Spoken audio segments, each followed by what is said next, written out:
Namaste, Pranam, Gita Dhyanam.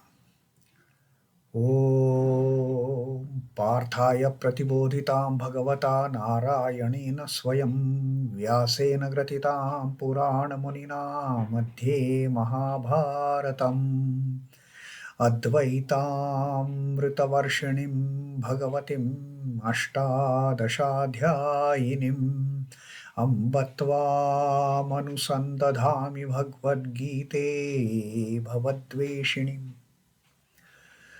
O Bhagavad Gita, with which Lord Narayana himself gave enlightenment to Partha, the ancient sage Vyasa included it in the Mahabharata. O Goddess, showerer of the nectar-like knowledge of non-dualism contained in your 18 chapters, O my affectionate mother, the destroyer of rebirth, I meditate upon thee. Krishna Vandana. वसुदेवसुतं देवं कंसचाणूरमर्दनं देवकी परमानन्दं कृष्णं वन्दे जगद्गुरुं. Son of Vasudeva, the slayer of Kansa and Chanur, extreme delight for Mother Devaki, O Lord Krishna, the supreme teacher of the universe, my salutations to you. The 18th Adhyaya of Srimad Bhagavad Gita, Moksha Sannyasa Yoga, and Sri Krishna is teaching us how through the sannyasa, how through the tyaga, how through the renunciation and giving up, one can attain liberation. This is the ultimate chapter of the Bhagavad Gita of Sri Krishna's teachings. And Sri Krishna, while he has time and again told us what we have to give up. We don't have to give up our duties. We don't have to give up our activities. But our involvement in the activities as, I am doing it. No, I am not doing it. Sri Krishna says, develop the attitude of you are just an instrument in the hand of Lord. Lord has chosen you. Because you deserve to do this thing in this birth, this activity has come to you.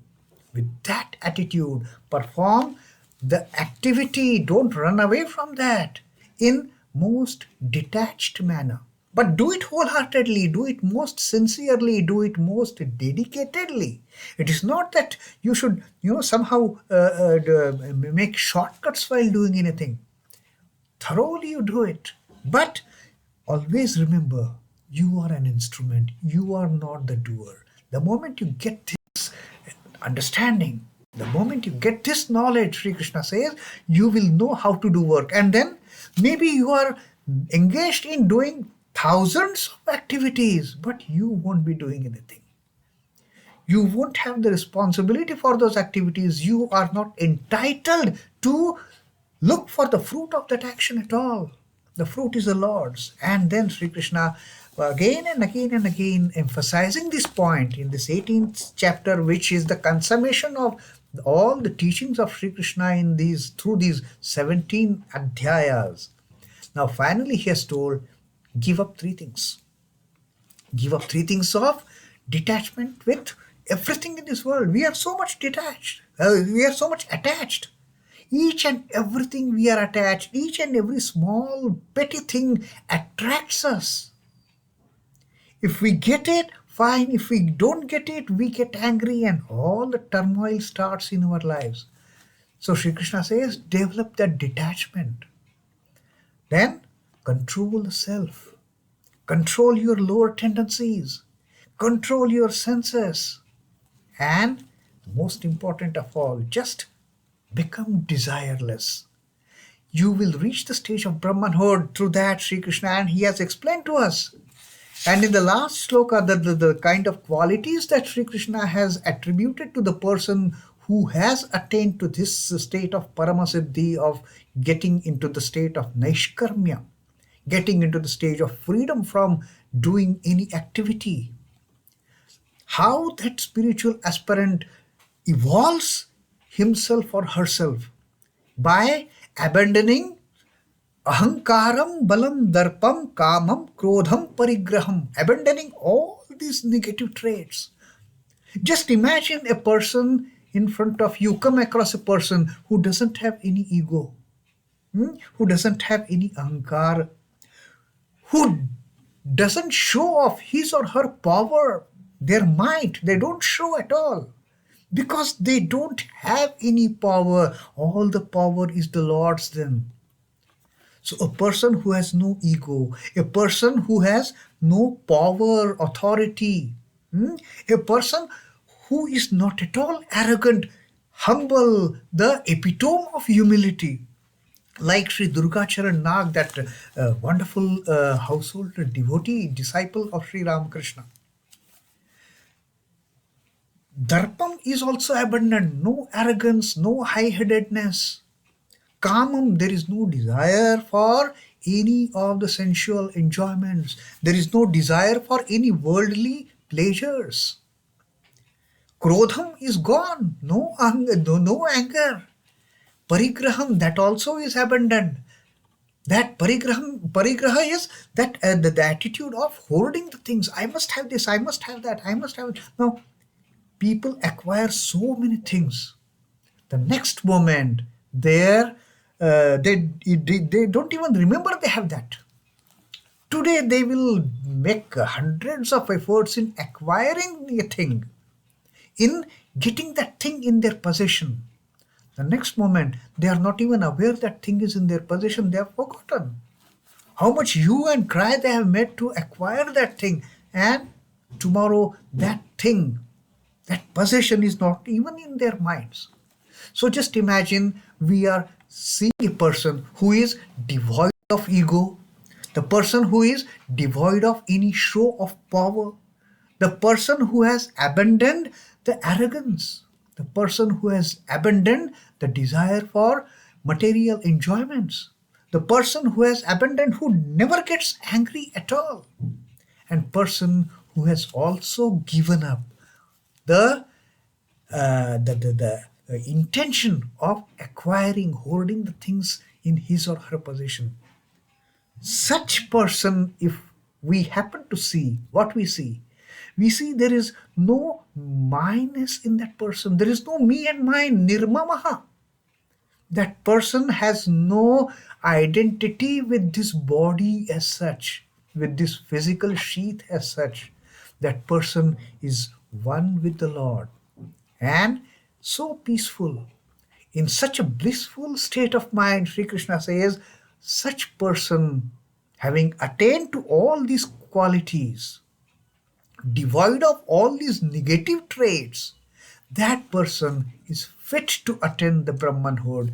That person is absolutely that person makes oneself eligible to reach the stage of Brahman as good as that person. There is no physical entity then. It is only the relationship between the Jivatman and the Paramatman. This barrier is gone. All the flaws of this physical sheath, they are all gone then. So it is only oneness of becoming one with the Brahman, that ultimate oneness. And that is what Sri Krishna has explained to us. And in the 54th shloka also, Sri Krishna is going to tell us something almost on the same lines, that having attained to this state of Brahmanhood, having attained this Brahma Jnana, having attained this Atma Jnana, what happens of such a person? How this person behaves? That person behaves like Brahma Bhuta Prasannatma Na Shochati Na Kankshati Samah Sarveshu Bhuteshu Mad Bhaktim Labhate Param. Now, how this person behaves, it is a very interesting thing to even think of. A person devoid of ego, a person who doesn't show off his power, his strength, a person who is never arrogant, a person who has no desires to be fulfilled, a person who never gets angry, and a person who never ever aims at possessing the things. How this person behaves? Yes, Sri Krishna has told us that this person is absolutely of a peaceful nature. Shantaha, nirmamaha. This person has no I-ness in him or in her. So how does this person behave? Brahma bhutaha. This person has become Brahman now. This spiritual aspirant, this yogi, has become Brahman. Brahma bhutaha prasannatma. Yes, the self is nothing but bliss. It happens with us when we see some people. We just feel peace in our heart looking at them. We don't talk, we don't interact, just seeing them. Looking at the photograph, looking at those people, we are not interacting, we are not talking even. But seeing their prasannatma, seeing the serenity in these people, seeing the divinity in these people, seeing in that great blissful state, we also are at peace. So these people, Brahma bhutaha prasannatma na shochati na kankshati. They don't grieve for anything, they don't desire for anything. If they get anything, okay. If they don't get anything, no problem. So what? There is no shochati, there is no grief, there is no becoming sad of not attaining anything. Na shochati, na kankshati. Also there is no desire for anything. Desire is become, desire has gone. The person has become the Brahman. Now what to desire? That spiritual aspirant is one with the Brahman, has got that ultimate illumination, that ultimate enlightenment, that ultimate Chaitanya has got, illumined in that person. So what is to be asked for? Na kankshati. And if nothing is, if something is not attained, why to grieve for that? So na shochati, na kankshati. Another trait of such a person, samah sarveshu bhuteshu. That person attains the state of equanimity towards all being. It is not, I love my beloved ones and I hate those who I don't like. It is not at all like that with this person. Samah sarveshu bhuteshu. Sarveshu bhuteshu samaha. Equanimity. That person is same to all beings. There is no person high or low. There is no person holy or unholy. There is no person pure or impure in the mind of this person, in the look of this person. This person doesn't look at anybody as high and low. This person doesn't look anybody as holy or unholy. This person doesn't look anyone as, oh, this person is so pure and this fellow is wretch. Nothing of doing. The attitude towards all the beings is same, because that ultimate state of realization has dawned, has attained. He has fully understood, realized that state, that it is I who am there in all the beings. Why should I love somebody? Why should I hate somebody? I will only be with each and everything. I will only enjoy the realization of the Lord in each and every being. That is the only thing that this person can then do. There is no biasness, no special favoritism for something or disfavoring somebody, nothing of that sort. Samas sarveshu bhuteshu. And Sri Krishna says, mat bhaktim labhate param. And such a person, he obtains supreme devotion to me.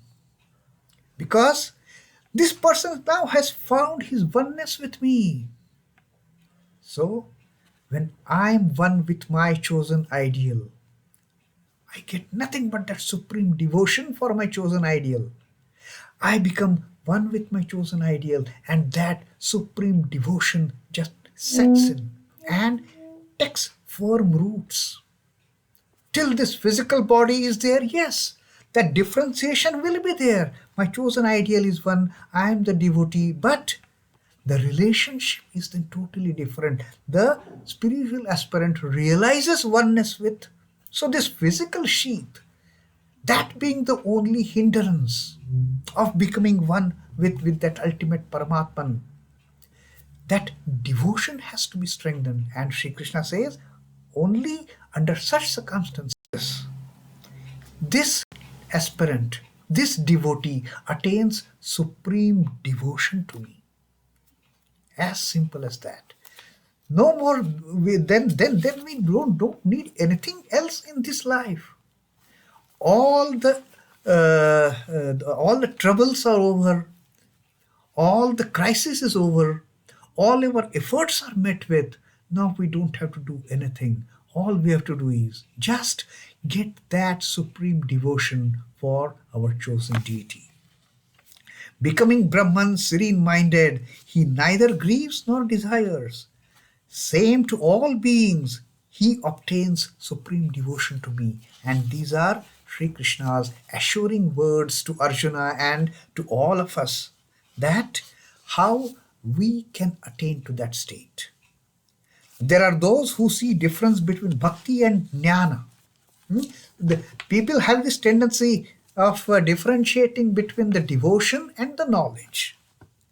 But Sri Krishna says, once you attain the knowledge, ultimate knowledge, the Brahma-jnana, you also attain devotion. Once you attain ultimate devotion, you also attain ultimate jnana. Jnana and bhakti, these are not two different things, Sri Krishna says. First, he has indicated, yes, he attains to Brahma-jnana. He becomes one with the Brahma. He attains to Atma-jnana. And that attainment of Atma-jnana also springs out, also flares up that supreme devotion, the supreme bhakti in the mind of that jnani. And therefore, when we look at these incarnations, these realized souls, these enlightened divine beings, we see they are mix-up of both jnana and bhakti. Outwardly, they may appear to be some, but inwardly. Take the case of Adi Shankara. Such a jnani he was. He was Advaita Vedantist. But again, the same Shankaracharya, he wrote so many hymns and the stotras in the revering all these gods and goddesses. All these stotra and the hymns that we recite, most of them, they are attributed to Adi Shankara. Now, an Advaiti who doesn't believe in duality, the hardcore monist, singing praises of the Lord, writing all those Sahasranamas, Vishnu Sahasranama, Lita Sahasranama. There is a combination of both jnana and bhakti. Sri Ramakrishna, outwardly he was thorough bhakta. Sri Ramakrishna did not know anything else from his mother, the divine mother. And look at the knowledge he just spread around. All the Upanishads, they were on his tongue. All the Upanishadic jnana, the knowledge. In just one line, Sri Ramakrishna summarized the entire content of the Bhagavad Gita that Sri Krishna has spread over 18 adhyayas. Sri Ramakrishna just said, you want to understand what is Gita? Repeat the word Gita 10 times. Gita, Gita, Gita, Tyagi, Tyagi, Tyagi. Tyaga is the essence of Gita. And that is what exactly Sri Krishna is now once again emphasizing on our minds in this Moksha Sannyasa Yoga. Sannyasa, the Tyaga. So that is how the bhakti and jnana, they get mingled up towards the ultimate stage of realization. The Lord makes no such artificial difference between the bhakti and jnana. Some preliminary distinctions may seem to exist between the two paths, but ultimately they are one and the same thing. So what Sri Krishna earlier told us, that one becomes endowed with the great knowledge, that the consummation of all the knowledge, Nishtha Jnanasya Para. That is what Sri Krishna told us in the 58th Shloka. That is what happens attaining Brahmanhood. But Sri Krishna says, having attained that excellence of knowledge, that supreme most knowledge, then the devotee, then the aspirant, then that jnani also develops supreme devotion for me.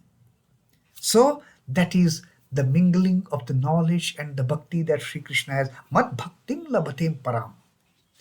There he said it is the nishtha jnanam param. So from the jnanam param, Sri Krishna has brought us here the concept of from the jnanam param, we also get the mad bhaktim param. So that is the culmination of knowledge into the ardent devotion, the supreme devotion. And this is what happens when one attains to Brahmanhood. When one attains that ultimate Brahmajnana, when one attains to the ultimate enlightenment. So this is Sri Krishna's teaching to us in the 54th shloka of what we can look for after giving up those three things. So we can become jnanis, we can become bhaktas, we can attain the true realization of becoming one with the Brahman, becoming one with our chosen ideal, our chosen deity. Om Namo Bhagavate Vasudevaya. Sri Krishna Arpanamastu. Jai Sri Ramakrishna. Jai Thakur. Jai Ma. Jai Swamiji.